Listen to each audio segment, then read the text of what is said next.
Hello, greetings, and welcome. I'm Brien Posey, and in this video I want to talk a little bit about using PowerShell to achieve self-healing IT.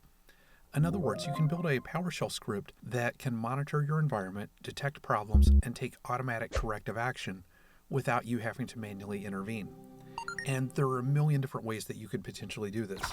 One common example is detecting a Windows service that has stopped and automatically restarting that service. Now, you can do this within the Service Control Manager, but you can also do it through PowerShell, and I'll be showing you exactly how to do that. Some other examples might include monitoring disk space and clearing out temp files when certain thresholds are reached. You might also consider building a PowerShell script that resets a network adapter when connectivity is lost, or you could even use PowerShell to schedule recurring health checks for your IT resources. Now, when it comes to the actual scripting process, there are some things to keep in mind. One of the big things to keep in mind is that you want to use safe automation. In other words, you want to write your script in a way that it's not going to introduce any new problems into your environment. You want to perform checks so that nothing unexpected happens, and I'll show you some examples for that. Another thing that I recommend doing is making your script modular so that way you can reuse it for various purposes. It's also a good idea, if you're using a PowerShell script for self-healing IT, to create a log so that way you can take a look at the historical data associated with your script and find out exactly what your script has been doing and when. It's also important to consider how you're going to run your script. In other words, are you going to run it in the background? Are you going to schedule the script to run using Windows Task Manager? And incidentally, if you do choose to run the script in the background, one way that you can do that is by using the start job commandlet. That tells PowerShell that you want the script to run in the background, and it will just do its thing without you having to worry about it. So let's take a look at what a self-healing script might look like. So if you look at the screen, you can see that I've created a script for monitoring and restarting a failed service. And the service that I'm going to be using in this particular example is the spooler service. So the first thing that we have is a comment that just tells what the script does. And then I've got a CLS command, and CLS is just the old DOS clear screen command. And the only reason why this command is in here is just because when I was debugging the script, things got a little bit messy, and it was just a little bit easier to clear the screen each time that I ran the script so that I could see exactly what was going on. Now, the next thing that I've done is define the parameters that are used by the script. And in this particular case, I've got three parameters. I've got a log file, and that log file points to a file and path. In this case, c:/scripts/serviceslog.txt. So that's going to be the path and file name that's going to be used by my log files. The next parameter that I'm defining is the service name. In other words, which service are we monitoring to make sure that it continues to run? Now, in this case, the service that I'm going to be monitoring is the Windows Spooler service. That service is called Spooler. Now, you'll notice right here that it says Spooler X, not Spooler. So what I've done is I've introduced an intentional misspelling. And the reason why I did that is because I mentioned earlier that it's important for your script to perform various checks just to make sure that everything is working properly and that you're not doing anything unintentional. So I introduced this intentional misspelling just to help me demonstrate one of the ways in which your script might catch a problem. And then finally, I have a test interval parameter. So we have to make a decision about how often we actually want the script to check to make sure that the required service is running. So we could do it several times a second, we could do it a couple of times an hour. We have options. In this case, I'm going to be checking every 30 seconds. And 30 seconds was just an arbitrary value that I pulled out of thin air. We could set this number higher or lower to meet our needs. So now that I've declared some parameters, the next thing that we've got a section to find out if our log file exists. And the reason why I'm doing this is because if the log file doesn't exist and we don't provide instructions to create an empty log file, well then we're going to get an error when we try to write data to a non-existent log file. On the other hand, if the log file does exist and we attempt to create a new log file, then we're going to overwrite the existing log file, and that's bad too. So we're handling the check for the log file in a very graceful way. So what I'm doing here is I'm using test path. And test path is a native PowerShell commandlet to find out whether or not a particular file or folder exists in a given location. So here we have test path, and then I'm specifying the path, and the path is $log file. Now remember, we declared $log file right here, and it points to c:/scripts/serviceslog.txt. So this line of code is checking to find out whether c:/scripts/serviceslog.txt exists. Then we have -not. So we're saying if this file doesn't exist, then we're going to perform the instructions that are between these brackets right here. So what are those instructions? Well, we're going to be creating an empty log file if no log file exists. And the way that we're doing that is by using the new item commandlet. Again, this is a native PowerShell commandlet. And then we're setting the path equal to $log file. In other words, c:/script/serviceslog.txt. Then we've got -item type file because we're creating a file instead of a folder. And then -force because sometimes you have to tell PowerShell, yes, I want to create this and don't worry about any conditions that might exist. And then /null just prevents any output from being displayed on the screen. And then I've got the write host command that's going to display a message on the screen saying new log file created at, and then it's going to provide the path and file name of that log file. Now, if on the other hand, the log file does exist, well then we don't have to do anything. So we're just going to display a message that says logging data is available at, and then it provides the name and location of the log file. Now, this raises an important point. Earlier I mentioned creating a script that runs unattended as a background job. And if you're running a script as a background job, there's really no reason to be displaying information on the screen because nobody's going to be around to read it. The script is going to run in the background. So all of the data should be written to the log file. In this case, though, I'm going to be demonstrating the script, and it's just a little bit easier to see what's going on if we display the information on the screen as well as writing it to the log file. So in the real world, you're probably not going to have to worry about displaying information on the screen. I'm just doing that here as a convenience feature. So let's scroll down a little bit. So here we have a function that I've created, and that function is designed to write data to the log file. So how does this function work? Well, like many functions, we have a parameter that we're creating, and the parameter is the data that's being passed to the function, and in this case, the parameter is just going to be a message. So we're passing some kind of message, it doesn't really matter what, to the function. So then, once the function starts running, the first thing that it's going to do is it's going to retrieve the current date and time, and it's going to write that date and time to a variable called $timestamp.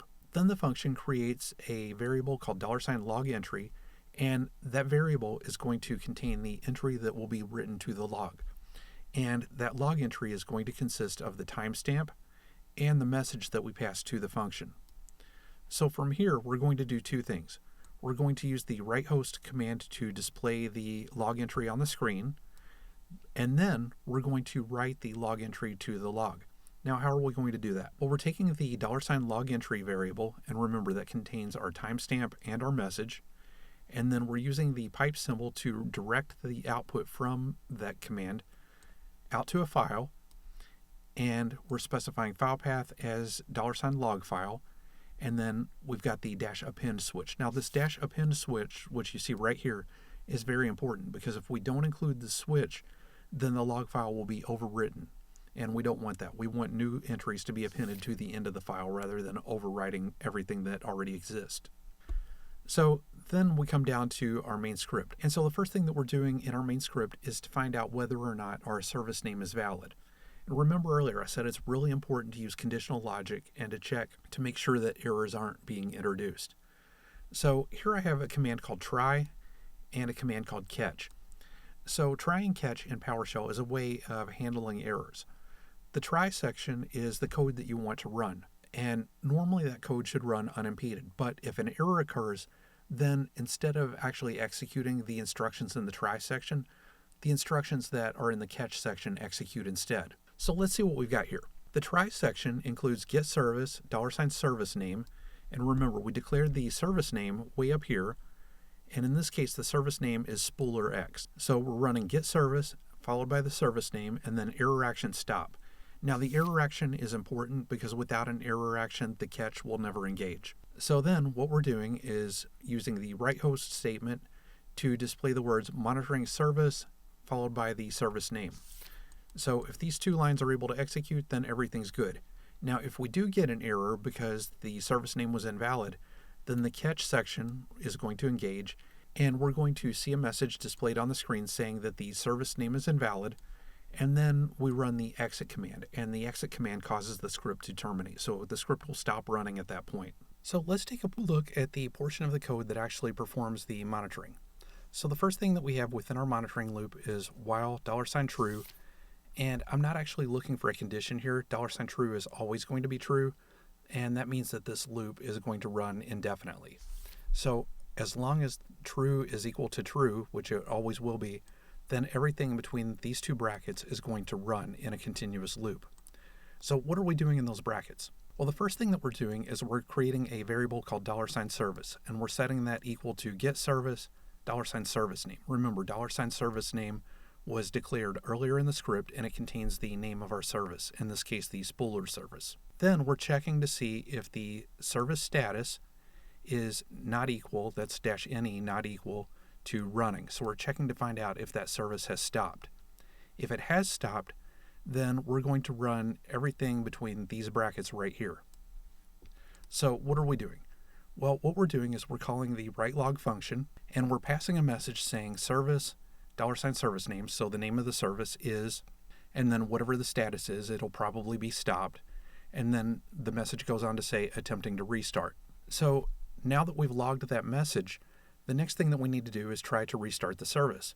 But remember, we want to write the script in a way that allows it to check for errors that may occur. So rather than just trying to start the service without having any kind of error trapping, what I'm going to do is use try and catch once again.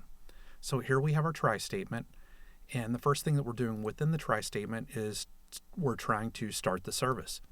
And the name is set to service name, and the error action is stop. So we're trying to start the service, and if this command succeeds, then we go on to call the writeLog function, and we're passing a message saying service name was restarted.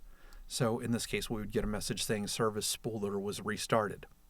Now, if we get an error message when we try to start the service, then what's going to happen instead is the catch will engage, and the writeLog function is going to be called, and the message that's going to be passed to that function is going to say failed to restart the spooler service.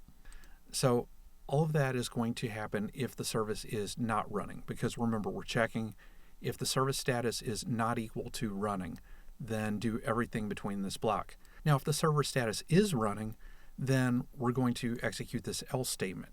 And what we're going to do is we're going to call our writeLog function, and we're going to pass a message saying service name is running. So the message will say something like service spooler is running. Then the last thing that we're doing is calling start sleep. Now, start sleep is a native PowerShell commandlet, and it inserts a time delay. And the time delay is going to be measured in seconds, and we're using the test interval variable.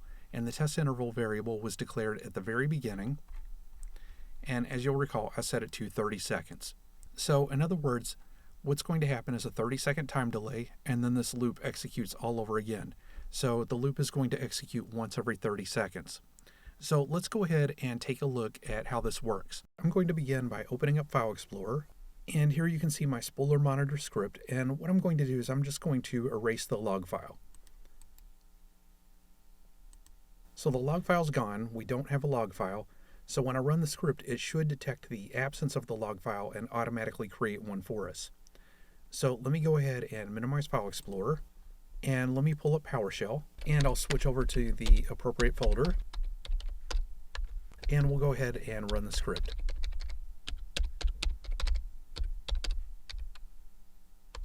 So when I run the script, the clear screen command kicks in. We have a message saying that a new log file was created at c:/script/serviceslog.txt, and we can actually confirm that. I'll switch over to File Explorer, and here's our new serviceslog.txt file. We'll take a look at that file a little bit later on.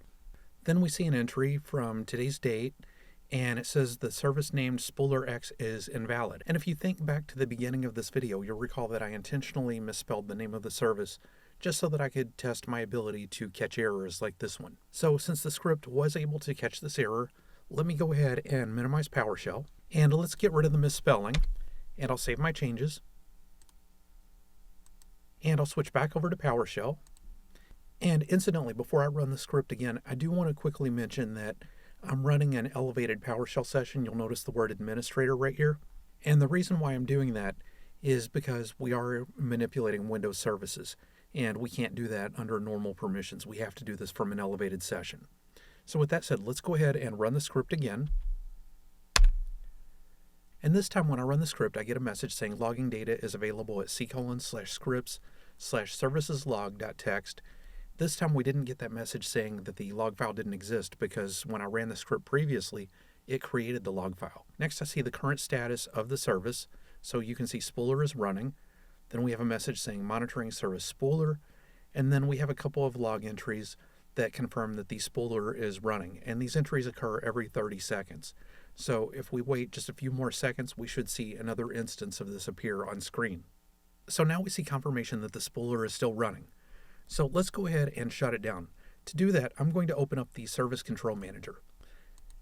And you can access the Service Control Manager by typing services.msc at the Windows Run prompt. And I'm going to scroll down.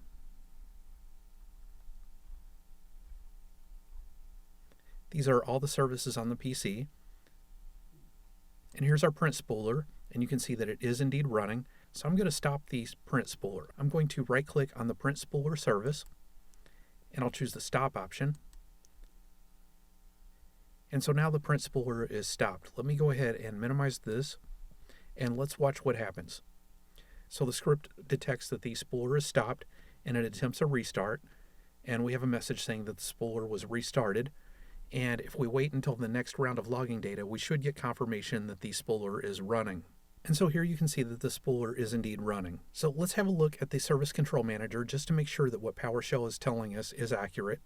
So I'm going to open up the Service Control Manager once again. If we click on the refresh icon, we can now see that the print spooler is indeed running.